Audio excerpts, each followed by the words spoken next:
บายดีทุกคนตอนยามสวยๆเนาะบาเซียคลิปแต่เช้าเลยนะครับทุกคนยังไม่ได้ไปสิเลยยังอยู่เฮือนอยู่เฮ็ดเนี่ยนะเฮ็ดกระทงเกไม่รู้นี่นะเฮ็ดกับมีไว้ว่าทุกคนเลยมังเฮามังโออยู่นะนี่ผู้มังกันนะมีเป็นเฮ็ดแล้วเรียบร้อยเลยนี่เขาเฮ็ดให้เรา3 อันเลยกระทง5 ท่านทุกคน5 ท่านเราก็ได้3กี่ดิมาร์กบัดมาร์กมาเลย2พี่นี่ก็ไม่เคยเฮ็ดจักเทื่อทุกคนไปเบิ่งไปไล่เบิ่งหมอเพิ่นไล่เบิ่งมาเป็นคนเกิดเก่าทุกคนเลยเพิ่นแนะนำว่าเฮ็ดกระทงแก่แล้วบูชากระทง5 ท่านอันนี้ก็ไม่เคยเฮ็ดจักเทื่อทุกคนนี่ครั้งแรกเลยนี่เป็นบอกว่าในนั้นนะเฮ็ด5 ท่านเพื่อแล้วจังไปเอาหมอเพิ่นมาให้เพิ่นมาทุกคนยังอี2พอกระทงอันนี้เป็นกระทง5 ท่านเลยนี่ไม่เคยเฮ็ดจักเทื่อทุกคนเลยนี่เฮ็ดแล้วมางทีมผู้มางอันน่ะทางผู้มือเลยทุกคนเฮ็ดมันยกมาแยกกันนะ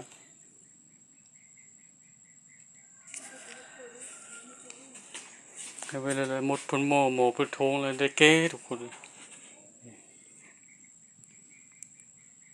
เดี๋ยวสิเฮ็ดต่อไปเฮ็ดมันแล้วจังมาเฮ็ดกระทง5 ท่านเรียบร้อยนี่ใช้เวลาหลายชั่วโมงเติบเดี๋ยวสิมาเฮ็ดกินข้าวทุกคนนี่สิมาทอดปลานี่บากขาวปลานี่ไม่เท่าไปตึกเดี๋ยวใส่หม้อนี่กำลังเอาน้ำมันเทใส่ดังไฟใส่ทุกคนน้ำมันร้อนเลยเอาสิมาทอดกำลังทอดทุกคนนะอารมณ์เป็นต้น3 ตัวนี่ตัวนี้เอาสิทอดต่อไปนี่ดูโทยนี่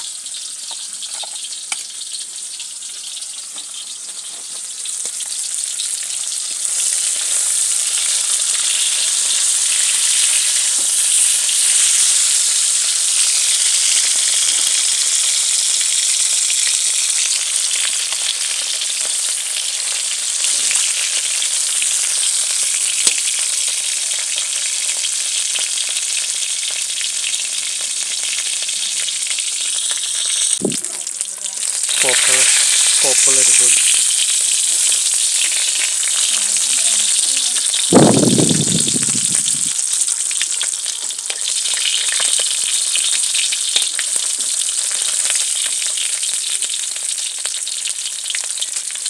อะไรที่กินข้าวเที่ยงแต่ตอนนี้มันบ่ายแล้วทุกคน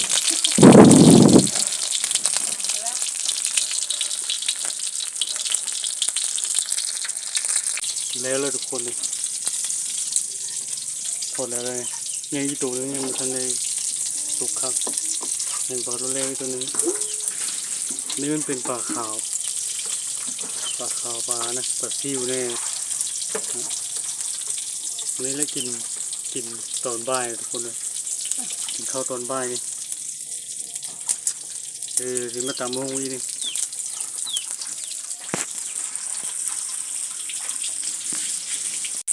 ตลอดเร็ว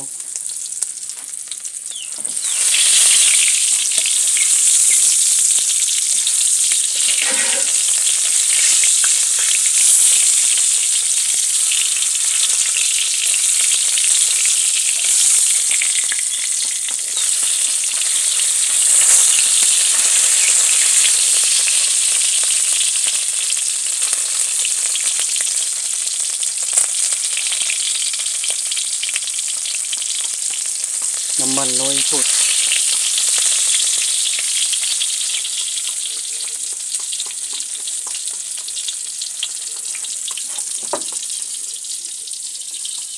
นี่ทำมาหุ้งนี่หลังจากหน่อไม้อย่างนี้นะใบต้มนี่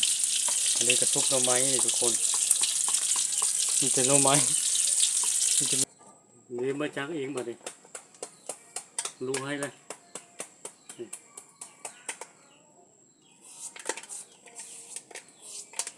เอาต้นนี้ใหญ่เนาะหยิบเสก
ทำมาหุงแล้วมัน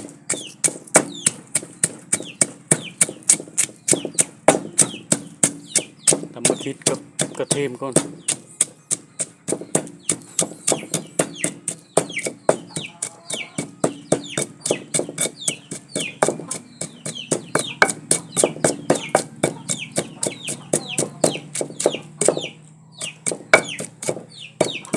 ซอยเลยทุกคนกำมะเขือหุ่นเลยทุกคนใช้มะเขือหุ่นกระถินก็ได้น้อยนึงนะมันมีแต่กระถินกระเทินทุกคนบอหุ่นอยู่อีเมนแก้อยู่อีเมน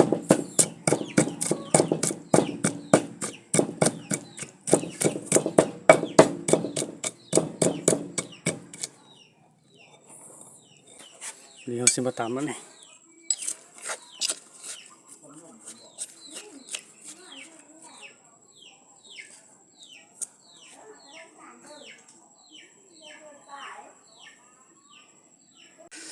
เดี๋ยว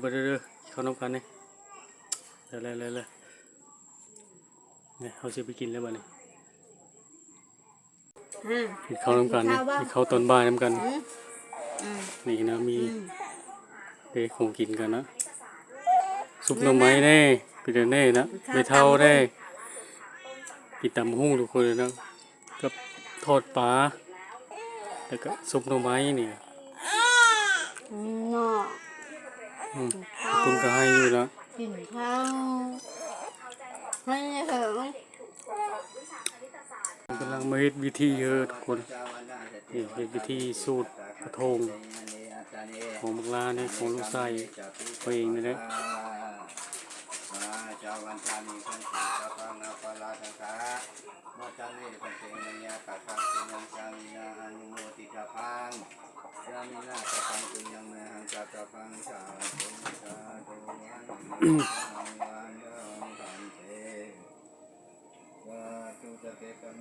นี่แกพวกนี้เลยทุกคนเลยแกลูกไส้นี่แกโคกแกเห็นแกโคกมาแล้ว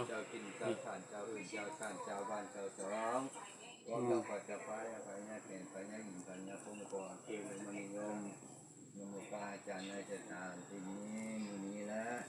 มีข้าอาจารย์มาแก้เท้าน้อยคือมีนี่เป็นสูตรเลยทุกคน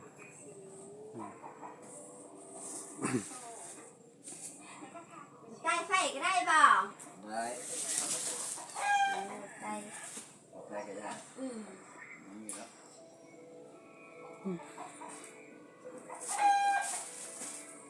ไม่ใช่ไม่ใช่หนึ่งคนเลยมวยนู้นนั่นไม่ใช่ให้อะไรนะเราตาบ่ละชัวลำเปล่าลำตาลบ่ให้ลีร้อนบ่ให้หอนลีล้อตั้งแต่นี้ต่อไปแม่ดินแม่ยาแม่ฟ้าแม่แทนบ่ให้มาย่อมาใหญ่ของเพิ่นกำลังสูตรทุกคนตลอดต่อไปตลอดปลอดภัยโยนันตัวบนตัวเยตวันสมากตาโนลาเทพดาเจ้าทั้งหลายพระอาจารย์ยิ้วที่นี้จงใช้เนตเยียมย่อพระพระยังผู้กาทั้งหลายส่วนพ่อและแม่ พร้อมทั้งเจ้าเฮือนเจ้าชันเจ้าเชื้อเจ้าฟ้าเจ้าตาทั้งหลายพวกนี้บ่ให้มีอันตรายอยู่ในตนตัวภายในและภายนอกบ่ให้เจ็บปวดหนวดจริงนักหนาเสียงปุงโอ้เป็นพ่อและแม่หรือว่าแม่ข้าวเลือดด้วยนมทั้งหลายจงกาเดือดจักตูหมู่มา ช่วยกับปัญญาให้ ให้มันใดทางมุนจงหากชาปัจจากโลกาขอให้อยู่ดีมีสุขเขาให้เป็นผู้เป็นพ่อเป็นแม่หรือว่าแม่เฮินเป็นต้นผู้ใดหากถูกก่อยามีถูกผู้ใดมีไฟและมีก็จะมาทนตนขอใบให้มีไฟมีก็มาถึงตนนั้นเตือนความเชื่อเทวดาเจ้าตั้งหลายจงชมเชือทั้งเงินหลายจงลงมาหาเอาเครื่องแก่ทางน้อยเมื่อเมืองบนจงมาก่อนเอาเพิ่งแก่เจ้าน้อยเมื่อบนฟ้าเพิ่งทุกขามุก็กบจนชมบนมีกาทองสีเจกาห้องหาทานและโสดทุ่งหกจิตจีแมงมาหกจิตจีแต่ความเป็นคนตายก็ก่อนยังพูดเอาได้พาเกณฑ์ตายได้มาจากกอลิสีองค์ผู้มีได้เชื่อถือมาแต่ก่อนนำมานี้หากได้มาตามบนพระเจ้าลงชุมนุมทุกเขตอยู่ในประเทศมาซาเสสาเจ้าให้น้อยนี้ขอให้หายขอเจ็บและขอไข้ขอวัดขอไอให้มีเชียงทางวางเชียงห้องนำมีตกใจตัวและเราพิงมือเบื้องซ้ายและเบื้องขวาขอให้เทวาบุตรและเทวดามาช่วยชูยาวเหนือน้ำนี้ตกแช่ข้างจากเวียนตกให้พ่อแม่โชคให้เงินนายจำเป็นชอบน้ำมันตกแช่วังกอกและกังหาวขอให้เจ้าชมบักเก่งพอใจจิตขอให้เจ้ากำพีผลดีปั่นน้ำเกินตั้งแต่นี้ต่อไปสี่ครบไปเลยดูทรายแล้วเอาสิเดมือคือหมูใกล้ทุกคนเลยบ้านเอาสิเดมือหน้าไปเลยมือหน้าบ้านไปเลยเอาสิเดมือเพราะว่าตอนนี้มันก็ยัง4 โมงเลยทุกคนแต่ละมือเขาต้องได้ไปเบิ้งคู่มือนะเบิ้งหมูเบิ้งไก่เนี่ยคือหมูใกล้ทุกคนเดี๋ยวมาแรงว่าไปหาการปลาทุกคนเดี๋ยวมือเอาเล็กแหลมเลยมาเอาเล็กซักมาสักคมไปแล้วสิไปหาการมันเองวันนี้เราสิได้ปิดคลิปไปทุกคนเลยก็น่าพบกันใหม่เนาะสบายดี